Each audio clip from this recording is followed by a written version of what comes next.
G'day and welcome back for another pen review with the Eccentric Electrician. Today I'll be reviewing a pen from this company. You probably know that one, that's TWSBI. So this one here, you open up the box when you get the TWSBIs.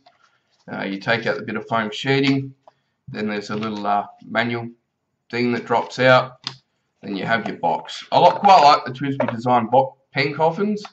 They're quite elegant, very nice. Just all around nice sharp clean lines. You pull off the cap, and then you've got your pen.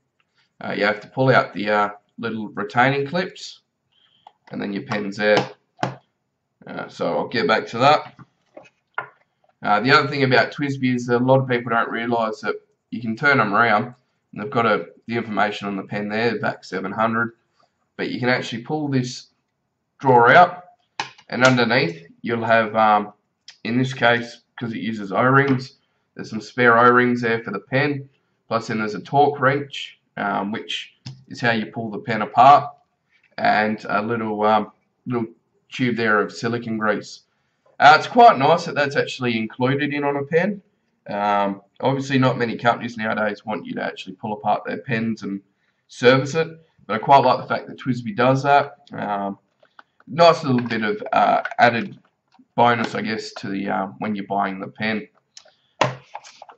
So yeah, you can always, that's one of the good things, is you can pull these apart, work on them, clean them, and I've heard that there have been issues with TWSBIs with the caps cracking and the plastic breaking, and as far as I know, there's been a pretty good response by I think Yafa is the dealer in the US, and I've heard that they're normally pretty good to deal with, or if you go through Goulet pens, I've heard that there's good response about fixing it or replacing the pens. I also believe that they've recently, in the last couple of months or so, they've actually changed the type of plastic they use, so slightly to break. I haven't had any issues with mine, and I've quite enjoyed using my pen. So obviously this is the VAC 700.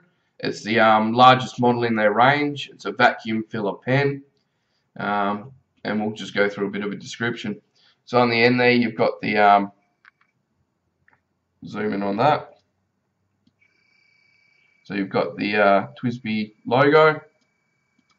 Then you've got a rough anodized non-shiny clip, which is actually spring-loaded. You can see the spring in the top there. And it's quite nice actually to have that on a lower end pen. It's a little bit cheaper, so to have a spring clip is quite nice. I love that clip. The cap is obviously translucent. You can see through and see the protecting cap over the nib unit there, and it's nice to be able to see the nib through the plastic. It's a diamond patterned cap, much like the TWSBI Mini Classic that I have. And I quite like that design as well. Comes down to a large metal clip that says TWSBI VAC 700 Type 1, and then your barrel tapers off a little bit to your turning knob there. So it's a screw cap.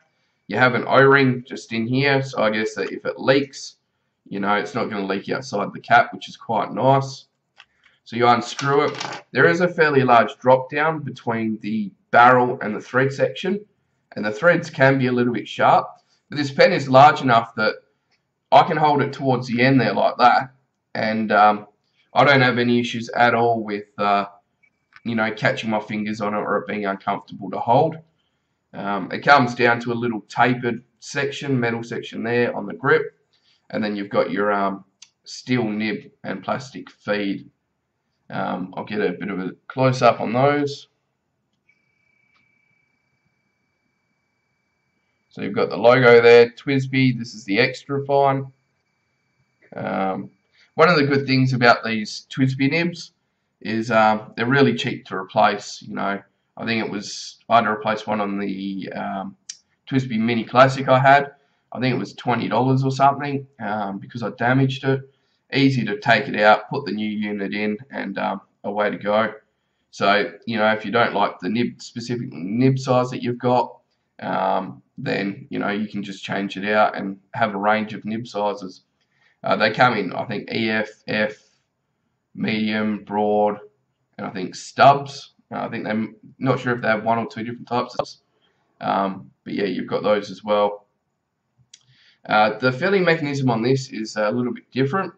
It's got a vac system. So what you have to do is you unscrew the cap, you pull it back, sets up the vacuum, you push it in to your ink, and then you push down the plunger, and the little valve in here gives way and it sucks the ink up. One of the things I quite like about this pen being see-through is that you can see there and you can see the ink slosh around inside, which is quite nice. So I quite like that. Look, you can easily tell how much ink you've got in there.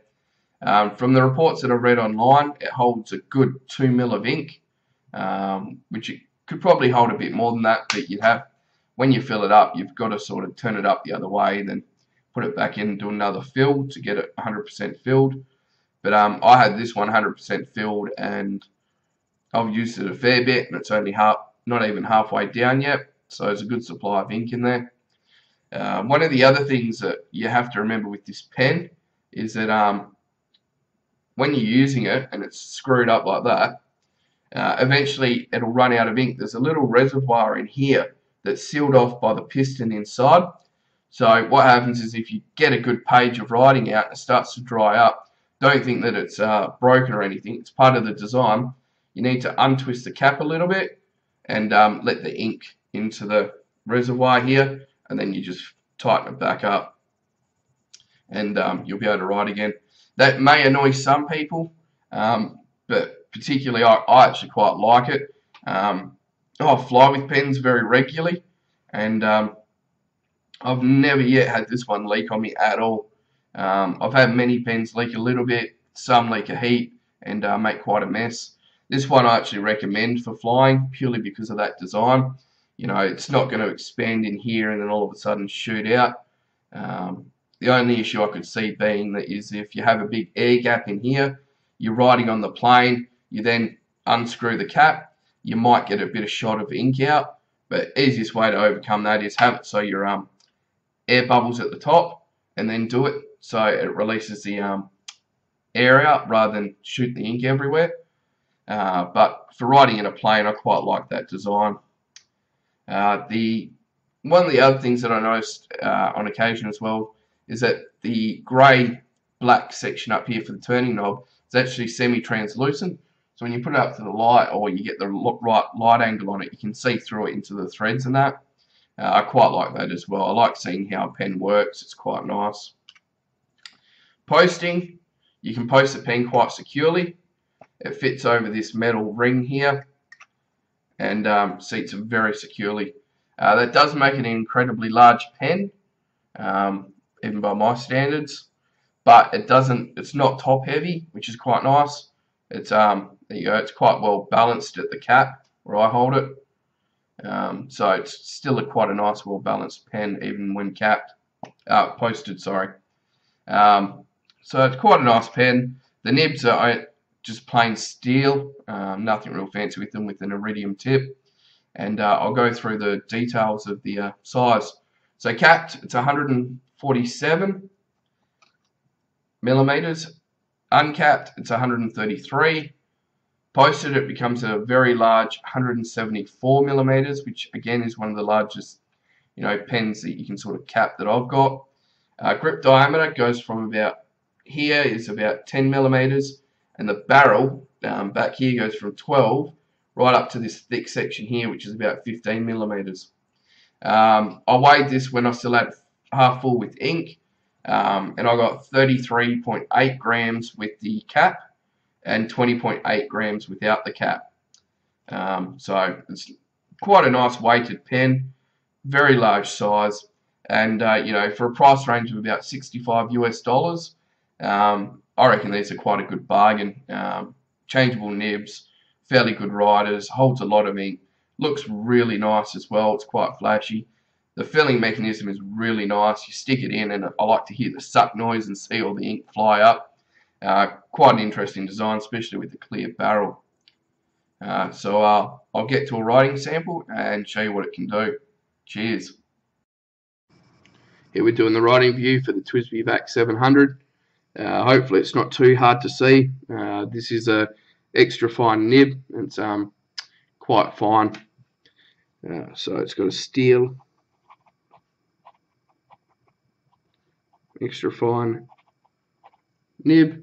The ink, I believe, is platinum mix free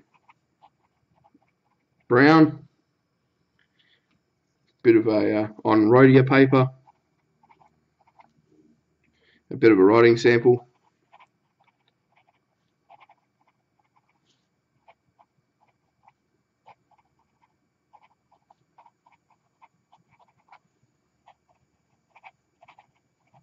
You can probably hear this as it writes. That's mainly to do with it being a extra fine. Obviously it's going to be a little bit toothier than, say, if you got the fine or the medium or even the broad or bigger nibs in the TWSBI. The stub, I've got the stub and I think the medium on my TWSBI Classic Mini, and that's smooth as, but obviously with the extra fine it's going to be a little bit toothier. It keeps up perfectly. There's no skipping or drying up or anything. It's a nice nice wetness in the pen. Flexing, it's not really any to be had. It just outputs a little bit more ink. It's not really much of a flex to it. It is a fairly hard steel nib, which when you're going with a really fine nib is quite a good thing to have. Upside down writing doesn't really work. There you go. Sort of doesn't really work upside down. It dries out, skips, catches. Not really designed for that at all. Wetness, obviously being an extra fine, it will be drier.